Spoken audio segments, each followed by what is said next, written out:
Have you ever stood in your backyard on a quiet Sunday afternoon and looked up at those massive white pillars of cotton hanging in the sky? As we move through our 40s, 50s, and into our senior years, we become very well acquainted with the laws of physics, especially gravity. We feel it in our knees when we get out of bed. We feel it in our lower back after a short walk. We know instinctively that anything with weight eventually has to come down. So, here's the question that should keep you up at night. If you were to take a standard, fluffy, fair-weather cloud, the kind that looks like a harmless piece of popcorn, and put it on a scale, it would weigh roughly 1.1 million pounds. That is 500 tons of water hanging directly over your head. No pillars, no cables, no engines, just floating. Why aren't you worried? If a grand piano was suspended by a thin rope over a sidewalk, you'd walk around it. Yet, we sit under millions of tons of water every single day without a second thought. Is it possible that our eyes are lying to us? Or is there an invisible force at play that becomes more powerful as the world gets heavier? Today, we're going to uncover why the sky doesn't fall.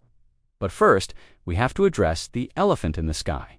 To understand why clouds float, we first have to stop thinking of them as light. Researchers at the National Center for Atmospheric Research did the math. A typical cumulus cloud is about 1 kilometer across and 1 kilometer tall. If you calculate the density of the water droplets inside that space, you aren't looking at a few gallons. You're looking at 500,000 kilograms. That's the equivalent of 100 adult elephants drifting over your local park, and a massive storm cloud that can weigh as much as 40 million elephants. Think about that. As we age, we're told to be careful with heavy lifting. We worry about the weight of snow on our roofs. Yet the atmosphere holds the weight of a mountain range right above our chimneys. So if the weight is real, why doesn't it come crashing down in one giant, watery thud? The answer lies in a secret so small, the human eye can't even see it. A cloud isn't a liquid block of water. It is a trillion tiny droplets. These droplets are so small, about 20 micrometers, that they are thinner than a human hair. In the world of the microdrop, gravity works differently. Because these droplets are so tiny, they have a massive amount of surface area relative to their weight. This creates terminal velocity. For a cloud droplet, that velocity is agonizingly slow, about 1 centimeter per second. It's like dropping a down feather in a room filled with industrial fans. The air itself becomes a thick soup that resists the drop's fall. But wait, if they are still falling, even slowly, shouldn't they eventually land? We spend a lot of time as we get older worrying about our foundations. Well, a cloud has a foundation made of nothing but warm air. When the sun beats down, it heats the ground. That air begins to rise in giant invisible columns called updrafts. When you see a hawk circling for minutes without flapping its wings, you are looking at the legs of a cloud. That bird is sitting on a pillar of rising heat. These updrafts act like a conveyor belt, pushing those million-ton clouds upward. Gravity pulls down, but the rising heat pushes back with even more force. But here is the insecurity we all share. What happens when the support disappears? When the ground cools, that million-pound giant begins to sink. Every cloud you see is a massive heat engine. If you could tap into the energy of one medium storm cloud, you'd have enough power to run the entire US for 20 minutes. It uses latent heat. When water vapor turns into liquid, it releases energy.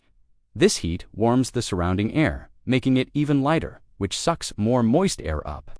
It's a self-sustaining Sekolah system that generates its own lift. But every engine has a red line. If a cloud generates too much energy, it stops being a peaceful drifter and becomes a localized gravity well. That sharp drop in temperature before a storm, that's the engine stalling. There is a tipping point in every system. In the sky, this is the phase change. A cloud stays afloat as long as its droplets are tiny. But when they collide and merge, a process called coalescence, they grow. Suddenly, a droplet is no longer 20 micrometers, it's a millimeter, then 5.